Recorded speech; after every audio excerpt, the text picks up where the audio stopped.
So I reviewed the Benks Kevlar case a little while ago, and you guys really liked that video and you really liked this case, and I felt the need to do a video about the updated design of the Benks Kevlar case because one of the best cases on the market, the Pitaka MagSafe Pro case, is no longer available. A lot of you didn't get a chance to try that case, but I feel like you can get just about 95% of that case in the Benks Kevlar case right here. So we're basically looking at this again, this time for the 13 Pro Max. Last time I did it for the 13 Pro, but they did update the case with a few changes, which I feel are pretty good, but they also took a few things off that I don't really like. All right, so let's go ahead and get into it. Benks effective, it's a protective case, iPhone 13 Pro Max, thin and light, stain resistant, and seamless joint. All right, you can see right here, built with Kevlar. Okay, so let's go ahead and take it out. So this is gonna be for all of my aramid fiber lovers out there, man. If that's a style case is your thing, then you definitely might want to check this case out. So here it is. This is basically the look of it. Now, the first thing that you see right offhand that's different,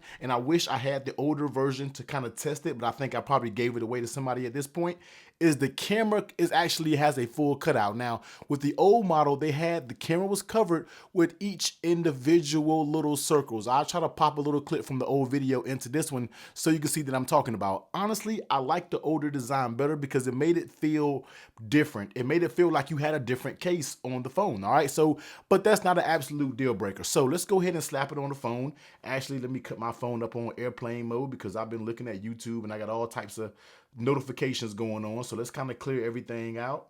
All right, so let's slap this on here and let's see how it looks. All right, so that's what I'm saying. So on the back side, this thing almost looks just like the Pitaka Pro case. It isn't much different, especially when you're talking about it on the back. So that's basically how it's going to be on the back. Of course, you're going to be seeing a few little fingerprints right there, but that's the deal when it comes to these aramid fiber cases. You already know what time it is. They show a bunch of fingerprints. All right, that's just what it is. Okay, so taking a look at around the case. So if you haven't seen this case before, let's kind of go around it. So the top side here is going to be completely closed. On that right side, you're going to get that power button. Now, here is the next change that I don't really like. The older version had metal buttons, all right? They were cold to the touch, very nice tactile. These, although they still feel good, I do feel like it's a step backwards when we are talking about the buttons. I still like the metal buttons that it had before. The buttons were absolutely perfect, and I like those buttons, but they actually went back to a rubber style button. But the buttons still do work fine. It's just something that I noticed right when I took the phone about the packaging. You get your Benks branding down here, flip it over on the bottom, you get the dots for each individual speaker, little cutout there. Cutout for your lightning on the left side, the normal volume up and down, cutout for your mute toggle switch, which is not too difficult to get into. All right, so looking at lay on tail protection, and I'm kind of running through this for the people who may have not seen the original video.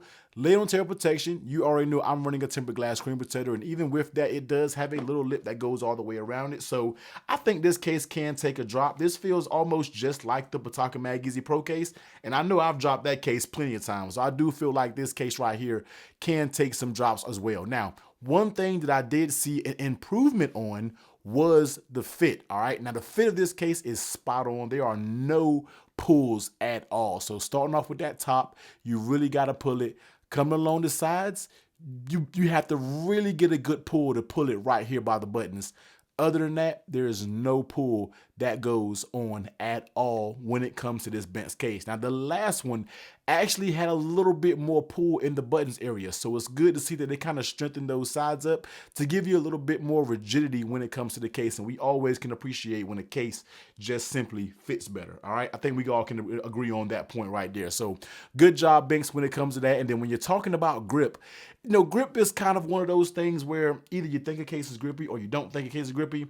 On a scale of 1 to 10, I'll probably give this case maybe like a 5 in my opinion. It's not super grippy, but it does leave you, it leaves a little bit to be a little bit slippery when you're talking about these rubber sides. So it's not going to give you a ton of grip, but I hear some people say they like the grip of the case. So it all depends on how you interpret grip and how this case feels when it comes to grip. But in my opinion, I feel like it's about a 5 when you're talking about gripping onto it. And of course, let's go ahead and test out MagSafe. Now, before we do that, I actually want to take the case off to show you something because it definitely is a little bit different in MagSafe, because before they had like that white plate that had the actual MagSafe ring. As you can see now, MagSafe is just simply built into the case without any additional plates or anything being added to it, okay? So let's go ahead and test out MagSafe strength.